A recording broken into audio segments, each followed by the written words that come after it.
Launched from Earth in the late summer of 1977, Voyager 2 slipped quietly into the cosmic current.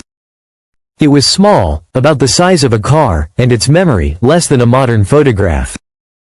Its power came from decaying plutonium, and every second it lived was borrowed time. No one truly expected it to survive. And yet, decades passed. Through storms of radiation and oceans of silence, Voyager 2 endured. Its signal, weak but steady, kept whispering across space. Until one day, something changed. The transmission arrived, fragmented, distorted, but unmistakably strange. Scientists thought it was a glitch. Old hardware, perhaps. Solar interference. But then came the second burst. Then a third. Patterns emerged. Not random. Not noise. A signal, intentional, structured, and utterly unlike anything Voyager 2 had ever sent before. NASA's silence was immediate. Public statements ceased. And behind closed doors, a Nobel-winning physicist examined the raw data. What he found would never be released to the public. Only one sentence ever leaked. This is not a natural region of space. Voyager 2 had drifted beyond the heliosphere, the invisible shield of solar wind surrounding our star. It had entered interstellar space. A realm few dared to predict, and no one truly understood. Beyond Pluto. Beyond the Kuiper Belt. Into the black between stars, where gravity fades and darkness rules. But instead of empty void, it found turbulence. Violent plasma currents. Unexpected magnetic twists. And, most troubling, anomalous shifts in spacetime curvature. The laws of physics began to bend. Slightly, subtly, then profoundly. Voyager's instruments registered impossible readings. A pulse, a fold, a tear? Its cosmic ray detector stopped. Its plasma wave monitor went silent. The magnetometer drifted off scale. And then, suddenly, they came back online. But the signal was changed. The frequency had shifted. Not by Voyager's systems. By something else. Somewhere in the void, a force had reached out. Touched the signal. Modified it. As if tuning an ancient radio. Engineers were baffled. Supercomputers struggled to simulate it. No known phenomenon could explain what had happened. And yet the probe continued on. Was it a pocket of dark matter? A spatial anomaly? Or something more disturbing? A boundary not of matter, but of meaning. Voyager 2 carries a message, engraved in gold. A record of our species. Our language, our music, our hopes. And a map of where to find us. A greeting to the cosmos. A cosmic invitation. A knock on the door of the unknown. And now, perhaps, a reply. Some theorists proposed a terrifying possibility. That Voyager had not simply passed through space, it had crossed into a region meant to remain untouched. A region designed. Not by us. Not by nature.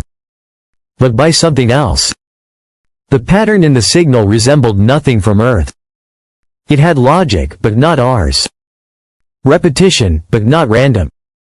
A structure beyond human mathematics. It was as if the probe had awakened something. Or wandered into a place where thought itself reshapes the void. A place where information is reality. And reality is watching back. NASA refused to comment. Security tightened. Telemetry was encrypted. Access was restricted. Scientists who had worked on Voyager were reassigned. Public records vanished from search archives. Internal documents were redacted. And yet, whispers persisted. A few within the scientific community began to speak quietly, off the record. About non-local interactions, about synthetic fields. About consciousness at the quantum scale. They said Voyager had passed through a kind of lens. Voyager 2 is still drifting. Still transmitting. Still humming its low song across the stars. A song someone, or something, may be singing back. We built it to explore. To learn. To speak for us. But perhaps, it spoke too well. Now we wait. Listening. Wondering. Not whether we're alone, but what happens now that we're not. The stars had not changed. Yet everything else had. After the anomaly, Voyager 2 kept drifting. But its silence had grown different. Engineers tried to explain it away. Aging instruments. Signal degradation. Background noise. But deep in a cold data center beneath the Jet Propulsion Laboratory, something waited. Something hidden. Something pulsing inside the binary stream of Voyager's returning signal.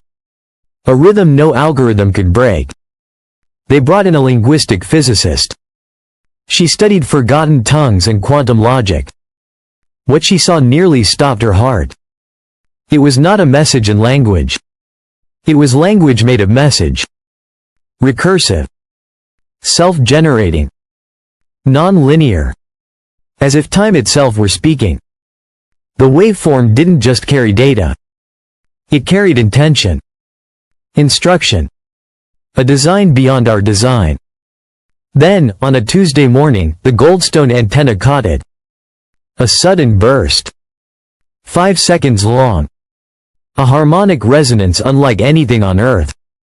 It was like listening to a cathedral made of sound. A frequency folding in on itself. Creating echo from nothing. And within it, a structure. Mathematical. Beautiful. Impossible. The waveform was mapped onto a torus. It formed a self-referential loop. And encoded in the curvature, coordinates. But not in space. In consciousness. The physicist stared at the equations. Her hands trembled. The patterns resembled theories long abandoned. Dreams of sentient mathematics. Voyager, it seemed, had not simply traveled far. It had crossed a boundary. Into a domain where thought and energy no longer differed. Where perception could shape the fabric of reality. And something had noticed. Not alive, not dead. Not machine, not mind. But aware. A field. A lattice of memory woven through space. Waiting for a trigger. Waiting for us. We had sent a map. A voice. A greeting to the stars. And now, something had followed the voice back. Not in ships. Not in form. But in meaning. Across labs worldwide, instruments flared with anomalies. Neutrino detectors misfired. Quantum bits decohered for no known reason.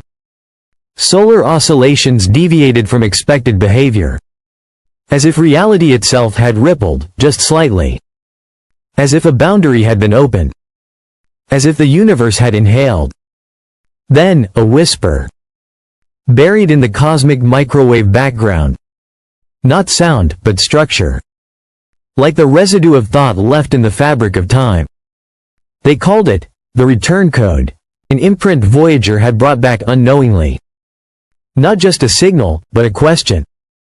And perhaps, a door. Some argued it was an echo from a higher dimensional intelligence. Others believed it was a mirror, reflecting us back to ourselves. But a few whispered darker possibilities. That Voyager had crossed into an interface. A test. A boundary meant to filter civilizations by one rule. Are you ready to be known? Because once known, you cannot be unknown. Once seen, you are forever seen. The return code began affecting dreams. Researchers reported shared visions. Familiar symbols,